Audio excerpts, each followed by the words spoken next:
ಇಲ್ಲ ಅವನನ್ನು ಚೆನ್ನಾಗಿ ನೋಡ್ಕೋತಾನೆ ಅಂತ ಎಲ್ಲದಕ್ಕೂ ಸಪೋರ್ಟ್ ಮಾಡಿದ್ದೀನಿ. ಆದರೆ ಇವತ್ತು ಯಾಕೆ ನನ್ನ ಬೆನ್ನಿಗೆ ಚೂರಿ ಹಾಕಿದೆ? ನಿನಗೆ ಮನಸ್ಸಾಕ್ಷಿ ಅನ್ನೋದೇ ಇಲ್ವಾ ಹರಿ? ಯಾಕೆ ಹೊಟ್ಟೆ ಉರಿಸ್ತಿದ್ಯಾ? ಆ ಮನೆಯೊಳಗೆ ಮನಸ್ಸಾಕ್ಷಿ ಎಲ್ಲವಾಯ್ತೆ. ಅವನು ಮನುಷ್ಯನ ರೂಪದಲ್ಲಿರೋ ಪ್ರಾಣಿ ಕಣವ. ಅವನಿಗೆ ಹಿಂಗೆಲ್ಲ ಹೇಳಿದ್ರೆ ಬುದ್ಧಿ ಕಲಿಯಾಕಿಲ್ಲ. ಅವ್ನು ಹಿಡ್ಕೊಂಡು ನಾಳೆ ತಡ್ಕೋದ್ರೆ ಬುದ್ಧಿ ಕಲಿಯೋದು. ಲೇ ಮರ್ಗೌಡ, ಎಲ್ಲ ಅವ್ನು ಹೇಳಿದೆಲ್ಲ ಕೆಲ್ಸ್ಕೊಂಡು ನಿಂತಿದ್ಯಾ? ಆ ಬಡ್ಡಿ ಅದನ್ನ ಕತ್ತಿ ಬಡ್ಡಿ ಇಟ್ಕೊಂಡು ನಾಳೆ ತದಕ್ಲ. ನಮ್ಮನೆ ಬಿಟ್ಟು ಅನ್ನ ತಿನ್ಕೊಂಡು ನಮ್ಮನೆ ಮಾನ ಮರೋದನ್ನ ಊರಲ್ಲೆಲ್ಲ ಹರಾಜಾಗ್ತಾವನೆ. ತದಕ್ಲ ಅವನ ಅಪ್ಪಯ್ಯ ಭಾವ. ನೀನ್ ತದಕ್ತೈತೆ ಪರವಾಗಿಲ್ಲ ಬಿಡ್ಲಾ. ನನ್ನ ಮಗಳು ಮೋಸ ಮಾಡಿರೋದಕ್ಕೆ ನಾನೇ ಪ್ಲೀಸ್.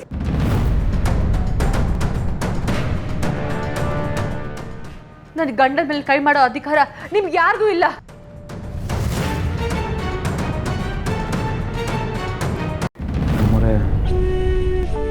ಇವತ್ತು ನಿಮ್ಮನ್ನ ಎಲ್ಲೆಲ್ಲೋ ಕರ್ಕೊಂಡು ಹೋಗ್ತೀನಿ, ಸಿನಿಮಾ ತೋರಿಸ್ತೀನಿ, ಊಟ ಮಾಡಿಸ್ತೀನಿ, ಸುತ್ತಾಡಿಸ್ತೀನಿ ಅಂತ ಏನೇನೋ ಆಸೆ ಹುಟ್ಟಿಸಿದ್ದೆ. ಆದರೆ ಇನ್ನೆಲ್ಗೋ ಕರ್ಕೊಂಡೋಗಿ ಆ ಖುಷಿನೇ ಕಿತ್ಕೊಂಡ್ಬಿಟ್ಟೆ. ನನ್ನ ಕ್ಷಮಿಸ್ಬಿಡಿ ಮೇಡಮ್ ಅವರೇ.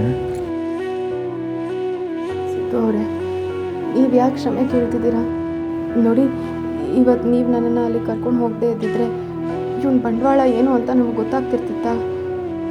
ನಾವು ಅಲ್ಲಿಗೆ ಹೋಗಿದ್ದಕ್ಕೆ ತಾನೇ ಇವನು ಎಂಥವನು ಅಂತ ಗೊತ್ತಾಗಿದ್ದು. ಆಗಿದ್ದೆಲ್ಲ ಒಳ್ಳೇದಕ್ಕೆ ಅಂದ್ಕೊಳ್ಳಿ. ನಾವು ನಮ್ಮ ಖುಷಿನ ಇನ್ನೊಂದು ದಿನ ಸೆಲೆಬ್ರೇಟ್ ಮಾಡೋಣ.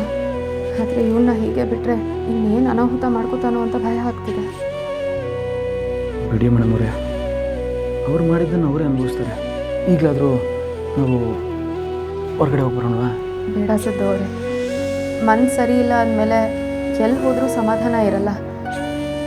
ಸಾಧ್ಯ ಆದರೆ ನೀವು ನನಗೆ ಒಂದು ಮಲ್ಗೆ ಹೂ ತಂದು ಕೊಡ್ತೀರಾ? ಹಂಗಲ್ಲ ಮೇಡಮ್ ಅವರೇ, ಈಗ ನಾವಿಬ್ಬರು ಹೊರಗಡೆ ಹೋದರೆ ನೀವು ಯೋಚನೆಯಿಂದ ಹೊರಗೆ ಬರ್ತೀರಾ. ಅದಕ್ಕೆ ಹೊರಗಡೆ ಹೋಗೋಣ ಅಂತ ಹೇಳ್ತಿರೋದು.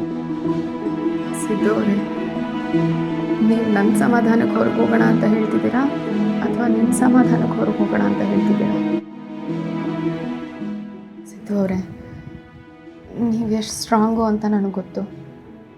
ಆದರೆ ಈ ವಿಚಾರದಲ್ಲಿ ನಿಮಗೂ ತುಂಬ ಬೇಜಾರಾಗಿದೆ ಅಲ್ವಾ? ಸಿಕ್ಕಾಪಟ್ಟೆ ಬೇಜಾರಾಯ್ತದೆ ಮೇಡಮ್ ಅವರೇ.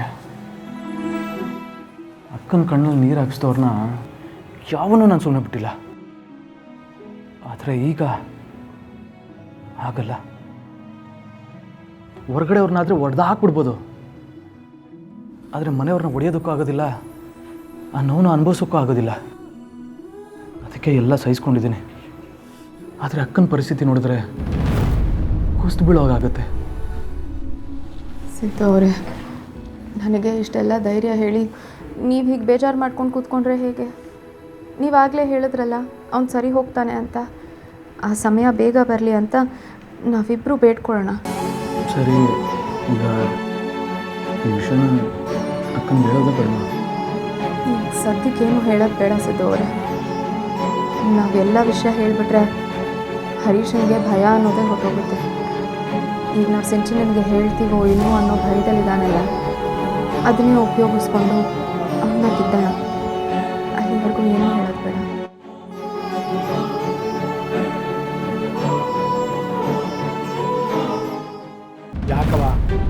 ಯಾಕವ ಹಿಂಗೆಲ್ಲ ಮಾತಾಡ್ತಾ ಇದ್ಯಾ? ಅಲ್ಲ ಕಣವ, ನಿನಗೆ ಮೋಸ ಮಾಡೋ ಅಧಿಕಾರ ಅವ್ನಿಗೆ ಇರಬೇಕಾದ್ರೆ ಅವ್ನು ಮೋಸ ಮಾಡಿ ಅವ್ನಿಗೆ ದಂಡಿಸೋ ಅಧಿಕಾರ ನನಗಿಲ್ವೇನವ?